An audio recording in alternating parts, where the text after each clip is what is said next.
William Shakespeare was born in 1564 in the town of Stratford-upon-Avon, 160 kilometers from London. But his popularity is not confined to the borders of Great Britain. Today, Shakespeare is read all over the world, translated into hundreds of languages. And though he was English, Americans have adopted him as their own.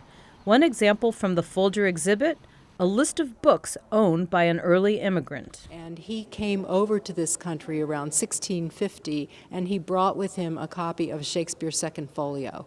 And that is one of the earliest references to a Shakespeare edition actually coming into the New World.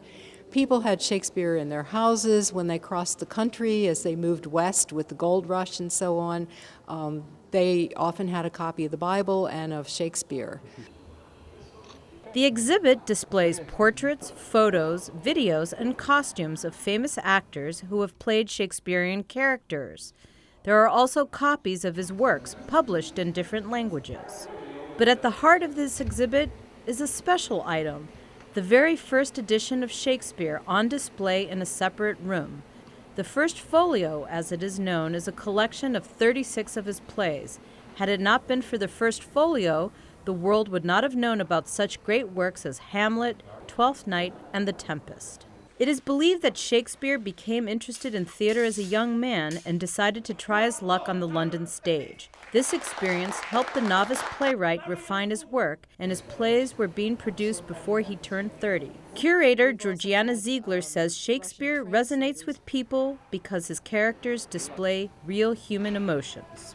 Something basically human about Hamlet, who has problems. He's a student and has problems making up his mind. Or Romeo and Juliet, who are young lovers, and they don't quite know how to get ahead with their lives, and they disagree with their parents. There are all these stories that Shakespeare tells and creates these individuals who, when you take them out of the Renaissance period, really speak to people of almost any time and place.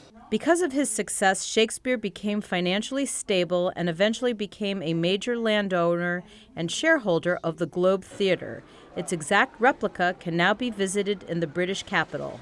And 400 years later, his plays are still performed in theaters all over the world, more than those of any other playwright. For Vadim Allen, Joy Wagner, VOA News, Washington.